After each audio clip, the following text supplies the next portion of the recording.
नमस्कार दोस्तों, आपका अपना चैनल ईडू परिचर्चा में स्वागत है। यह इडूटेरिया का 7500 प्लस सीरीज का प्रैक्टिस सेट नंबर 122 है। इससे पहले 121 सेट चैनल पर अपलोड कर दिया गया है, उसका प्ले लिस्ट भी उपलब्ध है और इसका डिस्कशन जो है बहुत ही अच्छा से किया गया है। आप लोग इस सेट को देखेंगे तो पता चल ही जाएगा कि कैसा डिस्कशन है। सारे सेट को इसी तरह अपलोड किया गया है हमारे चैनल पर। आज का पहला प्रश्न देखते हैं। निम्नलिखित में से भारतीय राष्ट्रीय कांग्रेस के किस अधिवेशन में बाल गंगाधर तिलक ने अभिव्यक्त किया था कि स्वराज्य मेरा जन्मसिद्ध अधिकार है और मैं इसे लेकर रहूँगा? तो किस अधिवेशन में? तो इसका सही उत्तर हो जाएगा लखनऊ के अधिवेशन 1916 में। और इसकी अध्यक्षता किसने किया था? तो अंबिका चरण मजूमदार। 1924 के अधिवेशन की अध्यक्षता किसके द्वारा? तो गांधी जी के द्वारा। और यह कहाँ हुआ था? तो बेलगांव हुआ था। बेलगांव कहाँ है? तो यह कर्नाटक में है। बनारस अधिवेशन 1905 की अध्यक्षता किसके द्वारा? तो गोपाल कृष्ण गोखले के द्वारा। और कोलकाता अधिवेशन 1906 की अध्यक्षता किसके द्वारा किया गया था? तो दादा भाई नौरोजी के द्वारा। और सूरत अधिवेशन 1907 की अध्यक्षता डॉक्टर रास बिहारी घोष के द्वारा किया गया था।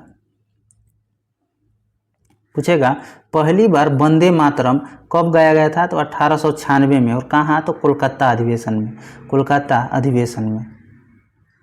आगे प्रश्न है, सती प्रथा का उन्मूलन किया गया किसके द्वारा? तो 1929 के नियम 17 के द्वारा। 1929 के नियम 17 के द्वारा। और किसके द्वारा? तो लॉर्ड विलियम बेटिंग के द्वारा। और भारत का पहला गवर्नर जनरल पूछा जाएगा तो लॉर्ड विलियम बेटिंग ही हो जाएगा। और ठगी प्रथा का अंत किसके समय में? तो यह भी बेटिंग के समय में। और किसके द्वारा? तो स्लीमैन के द्वारा। कब? तो 1830 में। आगे प्रश्न है, महारानी विक्टोरिया ने भारतीय प्रशासन को ब्रिटिश राज के नियंत्रण में लेने की घोषणा कब की थी? तो 1 नवंबर 1858। विधवा पुनर्विवाह अधिनियम 1856 में किसके द्वारा लागू किया गया? तो लॉर्ड कैनिंग के द्वारा। आगे है, किसने खिलाफत आंदोलन को हिंदुओं और मुसलमानों की एकता के एक ऐसे अवसर के रूप में देखा जो 100 वर्ष में भी पुनः नहीं आएगा? तो महात्मा गांधी। खिलाफत आंदोलन कब हुआ था? तो 1919 में। और असहयोग आंदोलन कब हुआ था? तो 1 अगस्त 1920। और इसको जो है 1922 में वापस ले लिया गया था चोरा चोरी कांड के कारण। आगे है, निम्नलिखित में से किस पुस्तक के लेखक दादा भाई नौरोजी नहीं थे? तो इकोनॉमी हिस्ट्री ऑफ इंडिया, इसके लेखक दादा भाई नौरोजी नहीं थे। फिर कौन थे? तो आरसी दत्त इसका लेखक थे। रहनुमाई मजदायन सभा की स्थापना किसके द्वारा? दादा भाई नौरोजी के द्वारा। कब? तो 1851 में। ब्रिटिश सार्वजनिक सभा की स्थापना किसके द्वारा किया गया? तो यह भी दादा भाई नौरोजी के द्वारा। कब? तो 1843 में।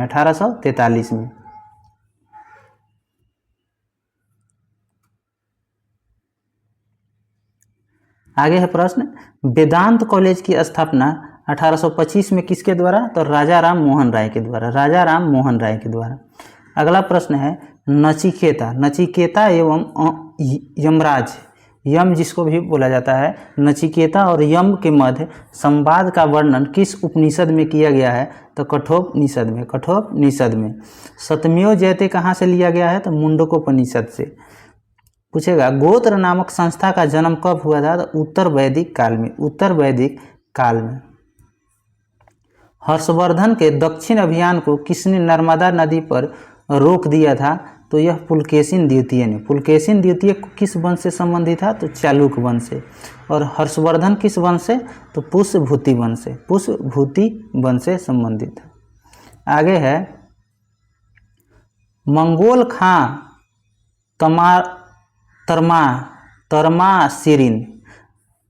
खां तर्माशिरीन निम्नलिखित में से किस मुगल किस तुगलक शासक के शासनकाल में भारत पर आक्रमण किया था? तो मोहम्मद बिन तुगलक के समय में। अमीर कोही जो कृषि विभाग था, इसकी स्थापना किसके द्वारा? तो मोहम्मद बिन तुगलक के द्वारा। आगे प्रश्न है, किस व्यक्ति ने गांधी जी से स्वयं चंपारण आने और वहां रैयत की दयनीय अवस्था को देखने का अनुरोध किया था? तो राजकुमार शुक्ल ने, राजकुमार शुक्ल। और चंपारण सत्याग्रह कब हुआ था? तो 1917 में, 1917 में। रौलेट एक्ट कब हुआ था? तो 1919 में। आगे प्रश्न है, लॉरेंज वक्र का उपयोग किसी अर्थव्यवस्था में असमानता के स्तर को मापने के लिए किया जाता है? यह निम्न में से किसके बीच रिश्ते को दर्शाता है? तो जनसंख्या समूह और उससे संबंधित आय वाले शेयर्स को दर्शाता है। बेरोजगारी और मुद्रास्फीति के बीच कौन सा वक्र होता है? तो फिलिप्स वक्र होता है। आगे है, निम्नलिखित में से कौन सा सरकारी बजट में एक पूंजी प्राप्ति है? सरकारी बजट में कौन एक पूंजी प्राप्ति है? तो सही आंसर हो जाएगा सरकार द्वारा जनता से लिया गया उधार। वार्षिक वित्तीय विवरण का यानी बजट का उल्लेख कहाँ किया गया है? तो अनुच्छेद 112 में, अनुच्छेद 112 में। पहला डिजिटल बजट कब पेश किया गया था? तो 2021 में। 2021 में किसके द्वारा? निर्मला सीतारमण के द्वारा। आगे प्रश्न है, गंगा के मैदान में उर्वरता के बने रहने का कारण क्या है? तो किसानों की मेहनती होना, किसानों का मेहनती होना इसका आंसर दिया हुआ है। नई जलोढ़ मिट्टी को क्या कहा जाता है? तो खादर। पुरानी जलोढ़ मिट्टी को बांगर कहा जाता है। आगे है, निम्नलिखित में कौन सुमेलित है? इधर दिया हुआ है वन और इधर दिया हुआ है क्षेत्र। उष्णकटिबंधीय आर्द्र पर्णपाती वन तराई क्षेत्र में पाया जाता है, यह सही है। भारत में सर्वाधिक वन किस प्रकार के पाए जाते हैं? तो उष्णकटिबंधीय आर्द्र पर्णपाती वन सबसे अधिक पाए जाते हैं। मॉन्ट्रियल प्रोटोकॉल कब हुआ था? तो 1987 में और ओजोन परत के संरक्षण के लिए यह किया गया था। और क्योटो प्रोटोकॉल कब हुआ था? तो 1997 में। इसको किसके लिए किया गया था? तो जलवायु परिवर्तन के लिए। आगे है, वैज्ञानिकों की टीमों में किसने सर्वप्रथम अंटार्कटिका के ऊपर ओजोन क्षेत्र का पता लगाया था? तो रूसी टीम ने। कौन टीम? रूसी टीम। क्योटो प्रोटोकॉल कब हुआ था? तो 1997 में और यह जलवायु परिवर्तन से संबंधित था। अगला प्रश्न हो जाएगा, निम्नलिखित में से कौन सा एक गैर आर्थिक घटकों में नहीं जो आर्थिक विकास में योगदान देते हैं? तो क्या शामिल नहीं है? तो भ्रष्टाचार। भ्रष्टाचार नहीं है। WHO की स्थापना 7 अप्रैल 1948 और इसका हेडक्वार्टर कहाँ हो जाएगा? तो जेनेवा हो जाएगा। आगे है, निम्नलिखित में कौन सुमेलित नहीं है? कौन सुमेलित नहीं है? तो डाउन्स यहाँ पे दिया हुआ है उष्णकटिबंधीय घास के मैदान, यह गलत है। सही वाले को देख लेते हैं। स्टेपी जो है शीतोष्ण कटिबंधीय घास के मैदान है। सिलवास जो है उष्णकटिबंधीय वन है तथा टैगा जो है शीतोष्ण कटिबंधीय वन। डाउन्स कहाँ की है? तो ऑस्ट्रेलिया के है। और कैडबरी, कैडबरी कहाँ के है? तो श्रीलंका के घास के मैदान का नाम है।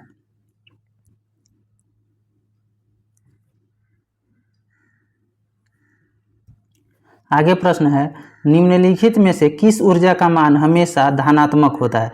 तो गतिज ऊर्जा का मान। और इसका सूत्र पूछा जाएगा तो हाफ mv², हाफ mv²। और स्थितिज ऊर्जा का सूत्र क्या होता है? तो mgh होता है, mgh। आगे प्रश्न है, निम्नलिखित में कौन सुमेलित है? कौन सुमेलित है?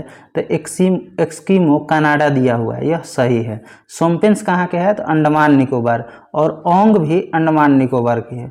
ग्रसिया जनजाति कहाँ? तो राजस्थान के। ग्रसिया, पनिहारी, मीणा ये सब राजस्थान के हैं।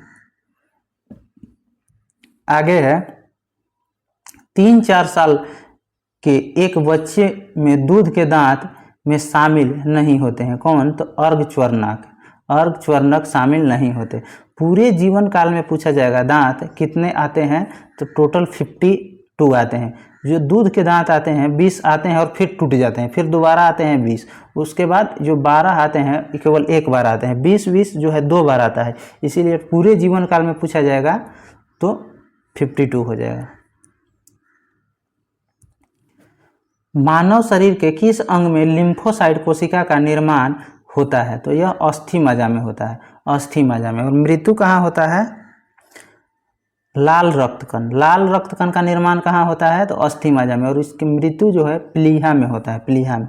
रोग प्रतिरोधक क्षमता किस में होता है? तो WBC में, W श्वेत रक्त कण में होता है।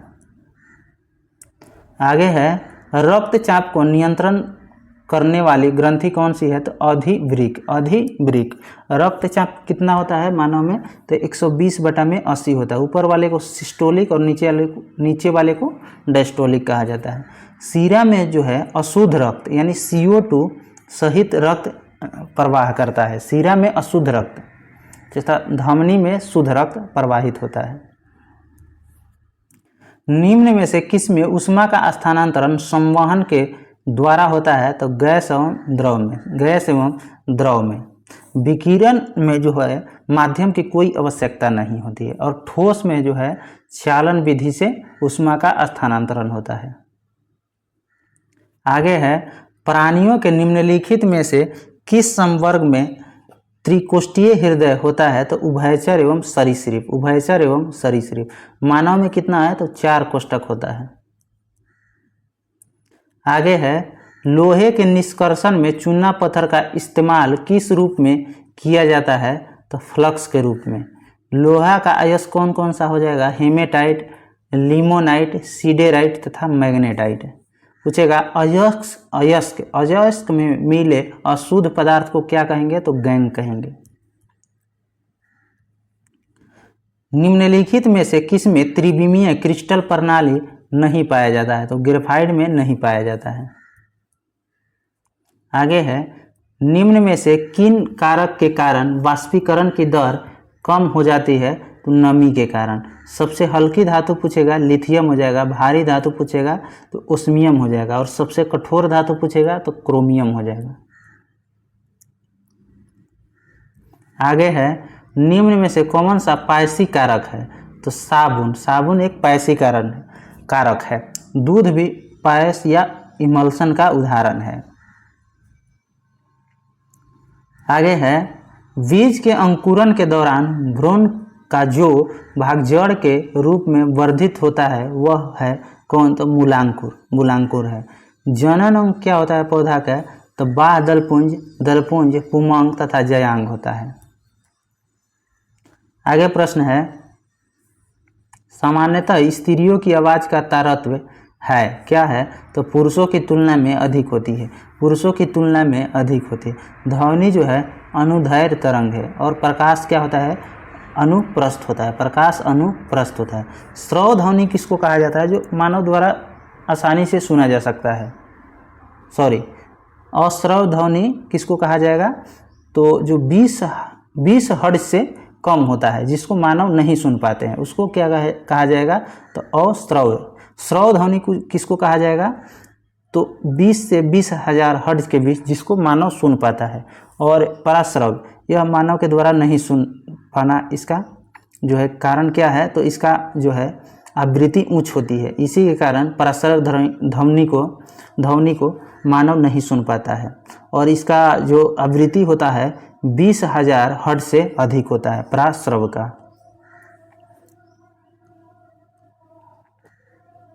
आगे प्रश्न हो जाएगा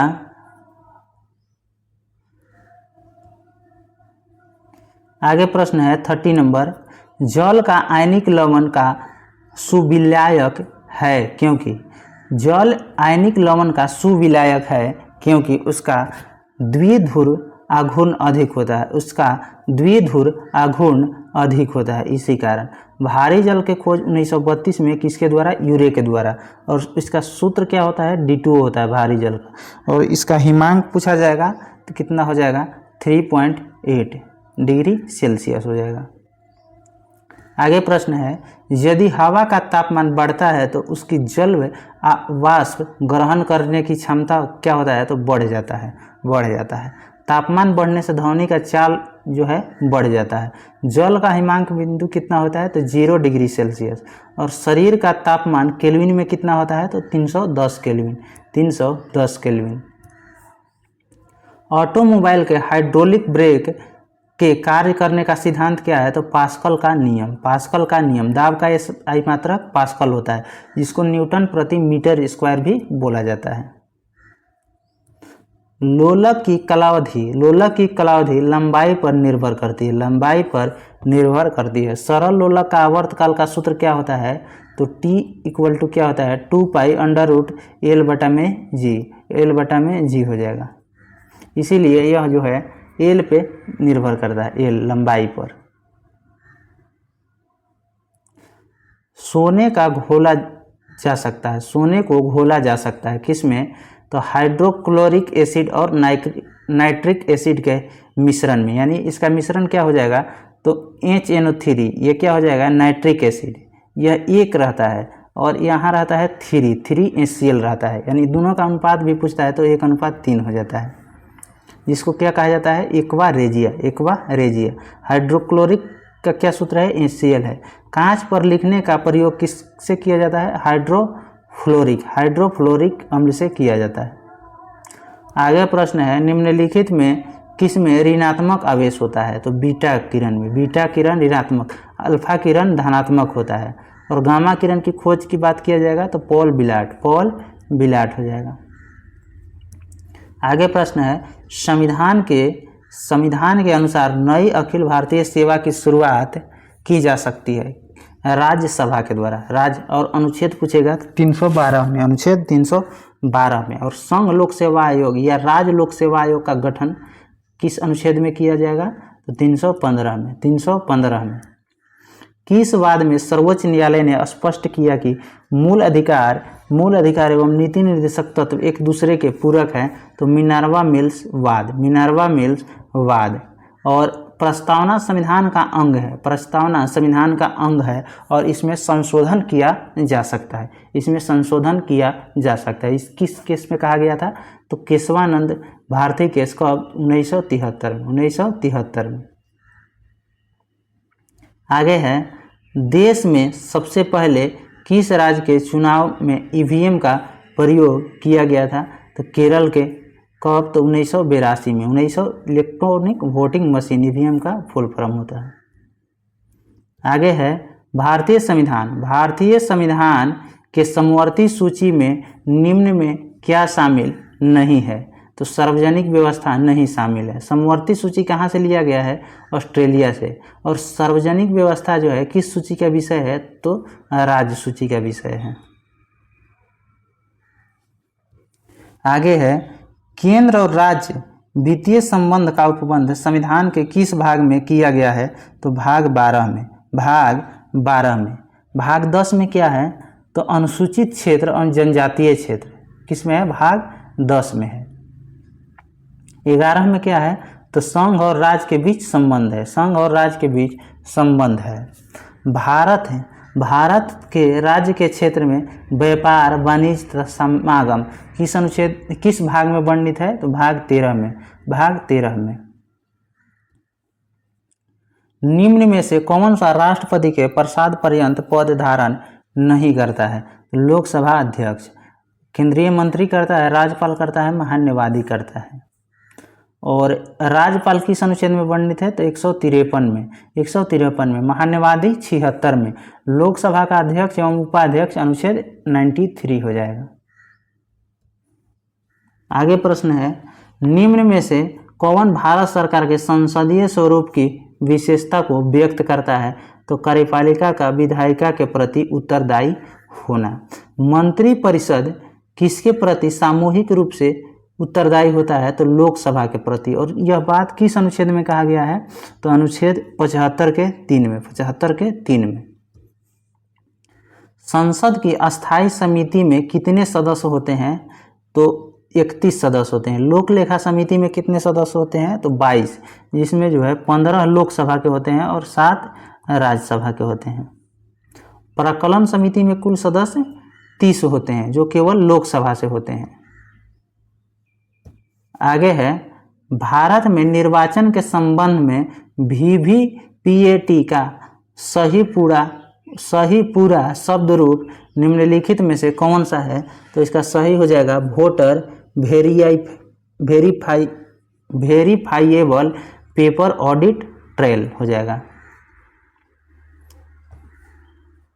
प्रथम एंग्लो बर्मा युद्ध 1824 और 26 के बीच जो हुआ था, किस संधि के तहत समाप्त हुआ था? तो एडम्बू के संधि कब हुआ था? तो 1826 में। यह बिहार एसआई में पूछा गया प्रश्न है। तत्वबोधिनी सभा की स्थापना किसके द्वारा किया गया? तो देवेंद्र नाथ टैगोर के द्वारा। यूकाटन स्ट्रीट किन दो देशों को जोड़ता है? तो मैक्सिको और क्यूबा हो जाएगा। हर्षवर्धन और पुलकेशिन द्वितीय के बीच किस नदी के तट पर युद्ध हुआ था? तो नर्मदा नदी के तट पर हुआ था। मौर्य काल में सीमावर्ती दुर्गों का रक्षक क्या कहलाता था? तो अंतपाल कहलाता था। आगे है, निम्नलिखित में से किन विद्वानों ने 1759 में फिर से इस प्रश्न को पढ़ते हैं। निम्नलिखित में से किन विद्वानों ने 1579 में मजहर का प्रारूप तैयार किया था? तो अबुल फजल और शेख मुबारक। और इसको किसने लागू किया था? तो अकबर ने लागू किया था। मजहर की घोषणा अकबर ने किया था 1579 में। यहाँ पे स्मरणीय तथ्य दिया गया है, इसको देखते हैं।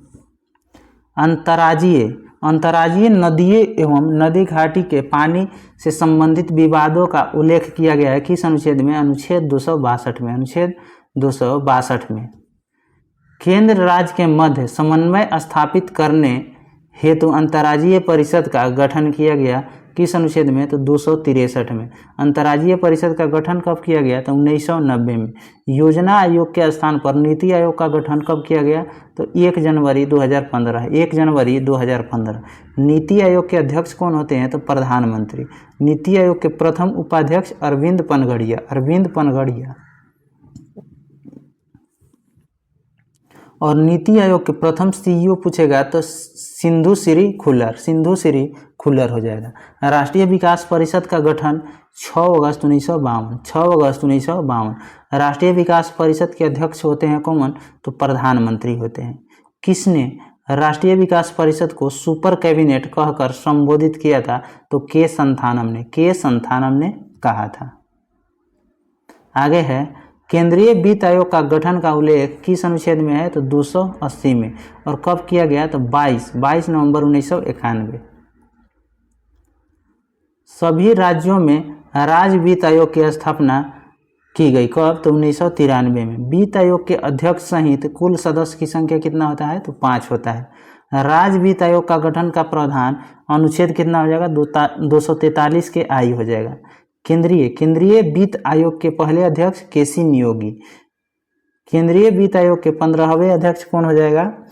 तो एनके सिंह। कब? तो 2021 से 26 तक। केंद्रीय वित्त आयोग का गठन किया जा सकता है किसके द्वारा? तो राष्ट्रपति के द्वारा।